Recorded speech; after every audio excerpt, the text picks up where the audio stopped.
기도하옵나이다. 아멘. 사도행전에 보면은 이 사도행전에 있는 초대교회 성도들은 성전에 있든지 집에 있든지 예수는 그리스도라 증거하기를 쉬지 아니하였다 그랬습니다. 그들의 모든 전함의 내용은 예수가 그리스도인 것을 말씀하고 있습니다. 여러분 잘 아시겠지만 그리스도라는 뜻은 기름 부음 받은 자라는 뜻입니다. 기름 부음을 받은 자. 여러분 기름 부음을 받았다 할 때 구약 성경에 세 가지 사람들이 특별하게 기름을 부음을 받아서 그 사역을 감당하게 됩니다. 첫째는 왕을 세울 때 기름을 붓습니다. 두 번째는 제사장을 세울 때 기름을 붓습니다. 더 나아가 또한 선지자를 세울 때 기름을 붓습니다. 또한 특별한 경우는 전쟁에 나가는 군인 중에 장군들에게 전쟁에서 함께 하기를 기원하는 마음으로 기름을 붓는 경우도 있습니다. 오늘 우리가 본문에서 우리가 아는 또 알아야 하는 주님은 어떤 분이신지, 그래서 예수는 그리스도다 할 때 예수가 뭔지 알아야 되는데, 예수는 여러분이 마태복음 1장 21절에 아들을 낳으리니 그 이름을 예수로 하라. 그가 모든 자기 백성을 모든 죄에서 구원할 자이시니라 말하기도 했고, 또 23절에 가보면은 보라 처녀가 잉태하여 아들을 낳으니 그 이름을 예수라. 이는 하나님 저희와 함께 하신다는 뜻이다 라는 얘기를 하고 있습니다. 그는 이사야의 말씀을 그 천사가 인용해서 저들에게 증거했던 내용이었습니다. 자, 근데 그 예수가 그럼 더 구체적으로 어떤 분이냐? 그리스도라는 거예요. 그리스도. 왕이기도 하시고 제사장이기도 하시고 선지자이시기도 하고 예수님의 삼중 사역인데, 오늘 이 시편에서는 선지자라는 말 대신에는 군대 장관이라고 하는 표시가 맞습니다. 오늘을 살아가는 우리에게서 우리 주님은 우리 안에서 사셔요. 성령으로 오셔서 우리 안에 성령으로 역사하셔서 내가 예수의 사람이 되고 예수의 인격이 되고 예수의 영이 나와 함께함으로 우리가 그리스도를 쫓아 살아가는, 그리스도와 함께하는 삶을 살면서 그 예수님이 가지셨던 그리스도라고 하는 그 사역의 권세, 사역의 내용이 왕, 제사장, 선지자 이 사역뿐만 아니라 또한 영적 전쟁에서 날마다 전쟁에서 승리하는 전사의 모습으로 우리에게 말씀하고 있습니다.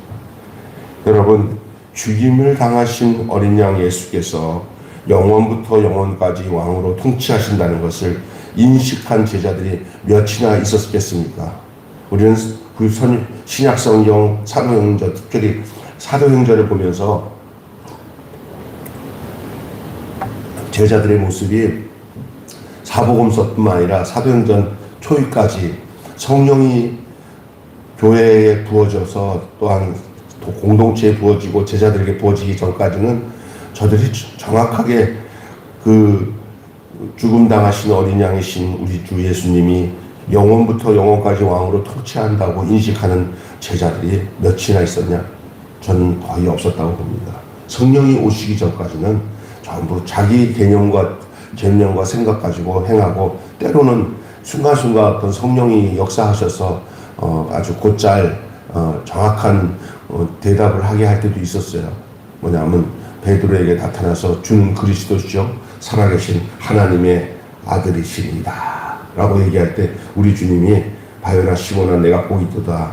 그러나 그것을 고백하게 한 이유는 너가 아니라 너희 안에 와서 지금 그를 고백해 하신 성령님이 하신 것이다 라고 얘기합니다.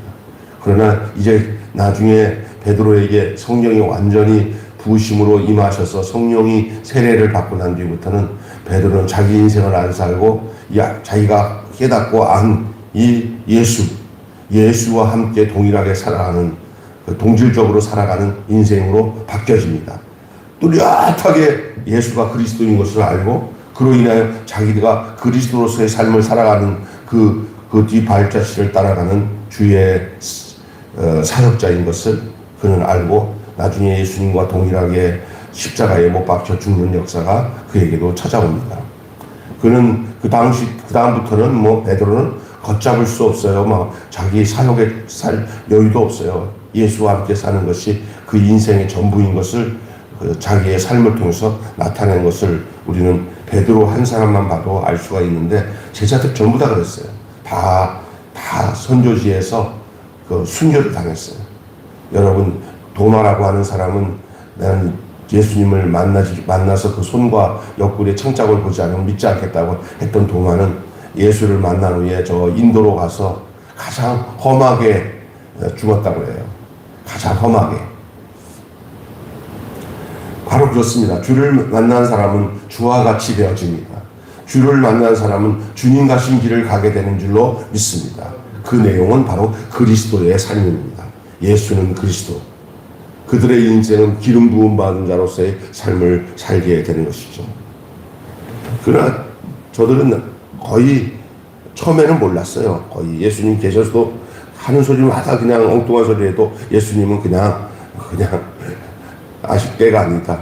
내가 떠나고 난 뒤에 보혜사 성령이 너희에게 부어지면 너희들이 얼굴과 얼굴을 보면서 마주대면서 아는 것처럼 그때는 다 알게 될 것이다.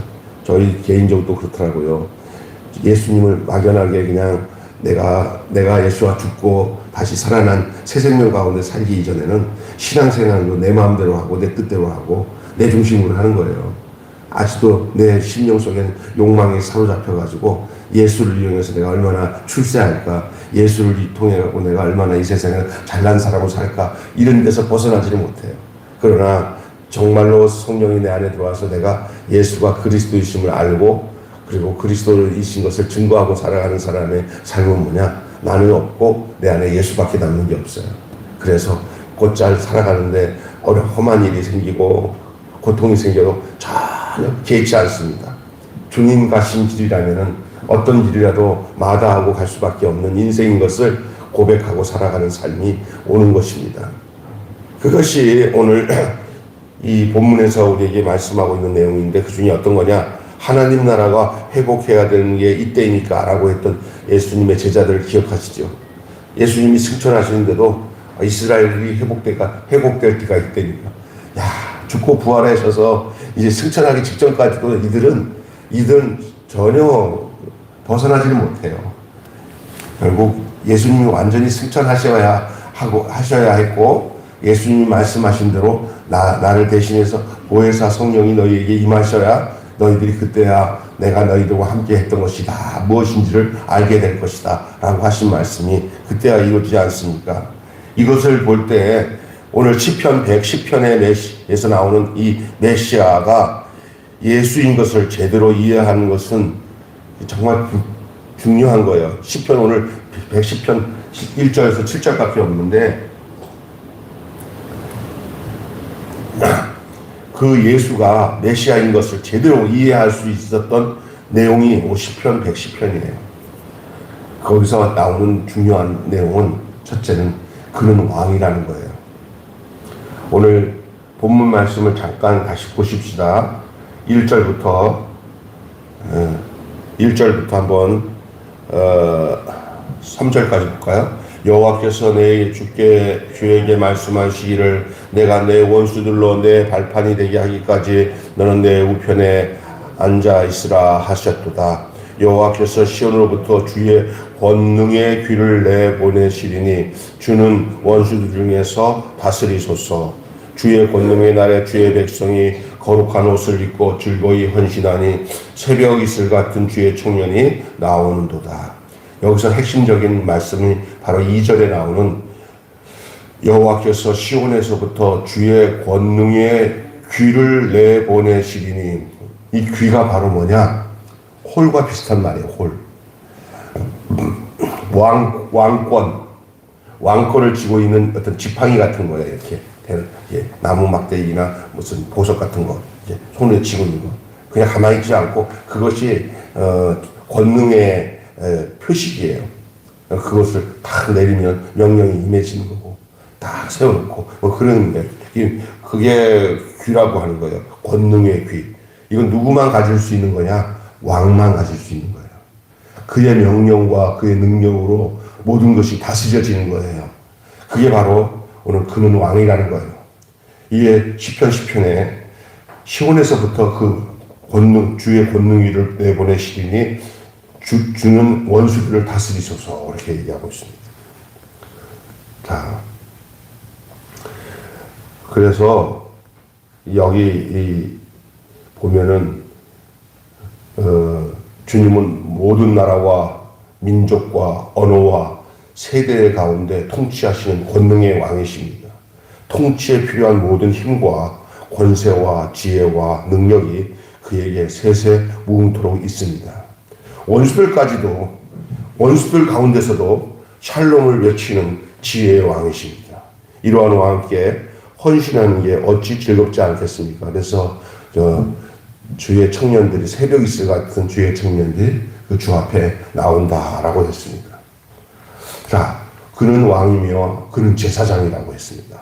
오늘 본문 말씀 4절부터 한번 읽어볼게요. 4절. 자, 그래서 찾아보세요. 거기서 제사장이 나옵니다. 4절. 자, 시작. 여호와는 맹세하고 변하지 아니하리라 이르시기를 너는 멜기세덱의 서열을 따라 영원한 제사장이라 하셨도다. 이 시인은 지금 누구를 지금 이걸 지칭하고 이 영원한 제사장이라고 하는 거냐면 앞으로 오실 바로 메시아 그리스도 누구예요? 예수를 얘기하고 있는 거예요. 그래서 영원한 제사장이 되셨다. 멜기세덱의 서열을 따라 그 레위 지파의 서열이 아니라 구약에 나오는 멜기세덱의 서열을 따라 영원한 제사장이셨도다라고 얘기합니다. 그래서 4절 5절에 여호와는 맹세하고 변하지 아니하시라 이르시기를 너는 멜기세덱의 서열을 따라 영원한 제사장이라. 그는 제사장이에요. 희생의 제물이 되어 단번에 제사를 완성하신 대제사장 덕분에 하나님 존전 앞으로 나아가 용서와 자비의 문이 열렸지 않습니까? 우리 레위기를 보면 그게 하나님께 나아가는 법이 그 레위기에 나오는 모든 제사법이에요. 그러나 그 이전에 아브라함이 만났던 영원한 제사장이 있었어요. 그게 뭐냐? 멜기세덱이에요. 살렘 왕 멜기세덱. 그에게 11조를 드리죠. 아브라함이 전쟁에 나가서 승리하고 돌아왔을 때 그 돈에 치우치지 않고 그 돈을 멜기세덱에게 바치는 내용이 창세기에 나옵니다. 1년에 한 차례 지성소에 나아가던 아론의 반차가 아닌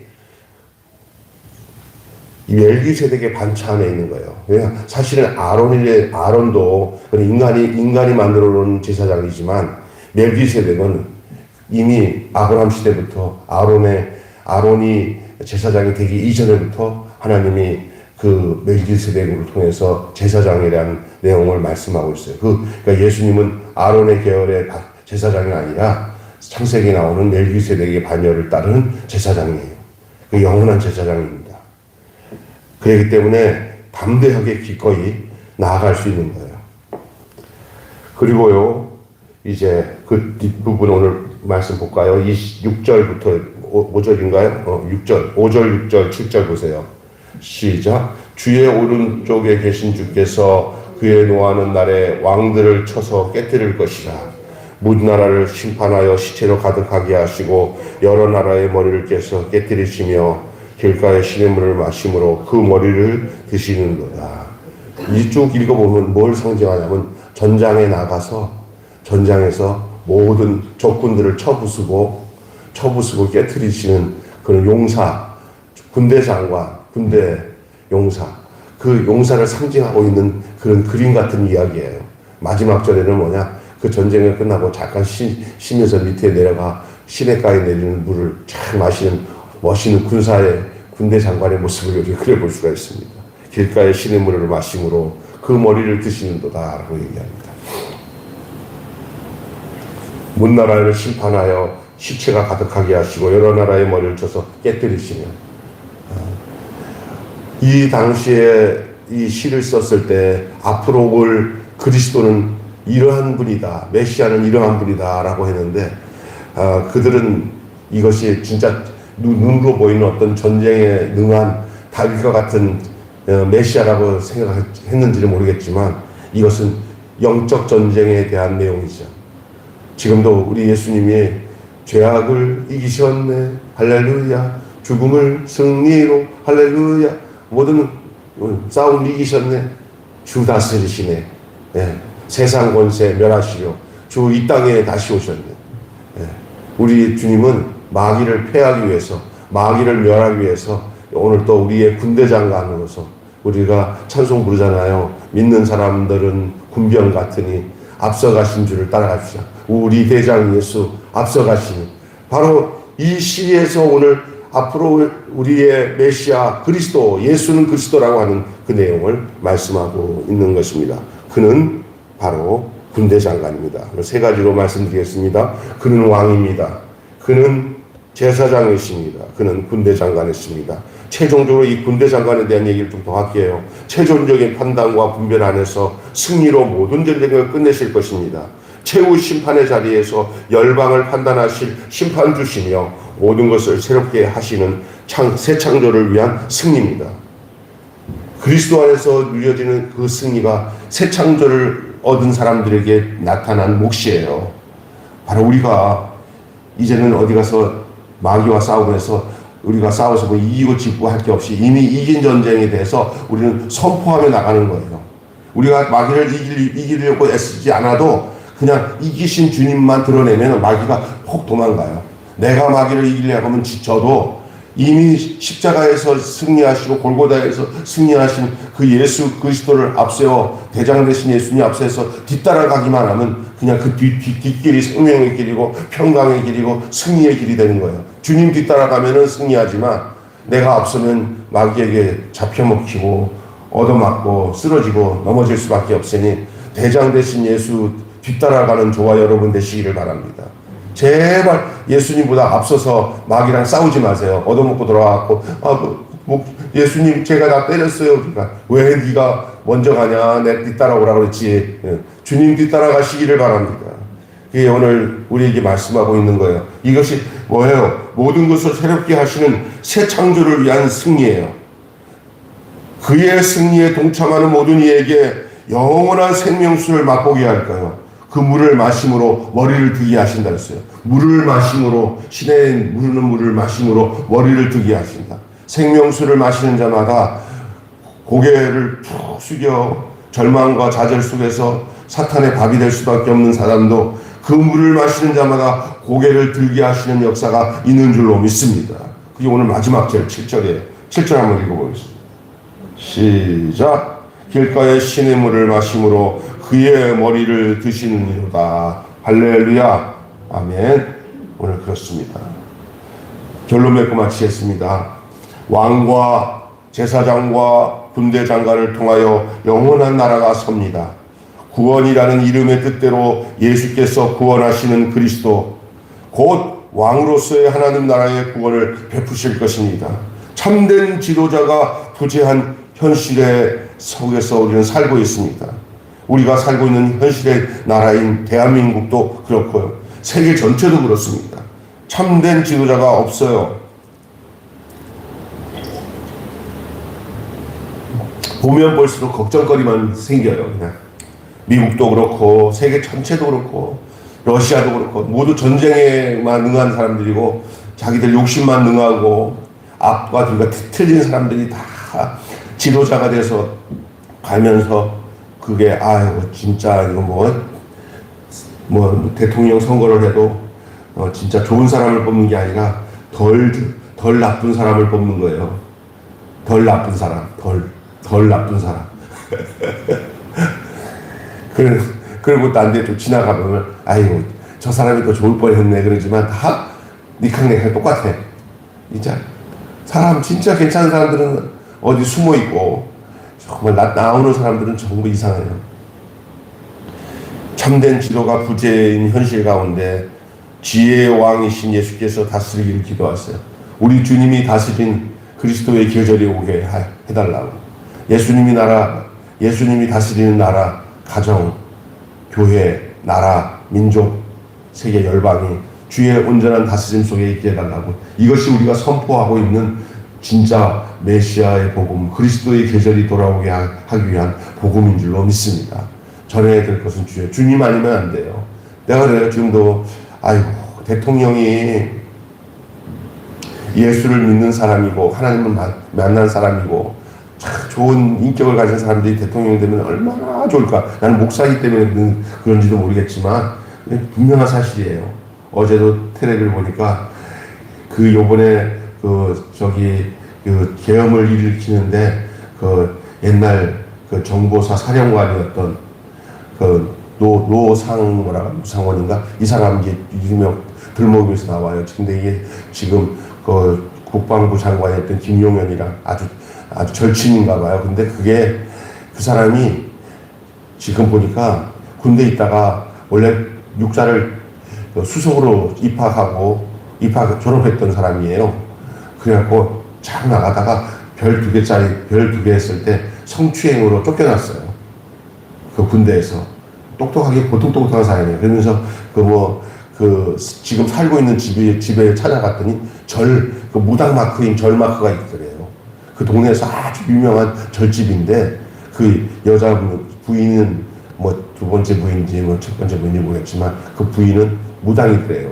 두 부부가. 예.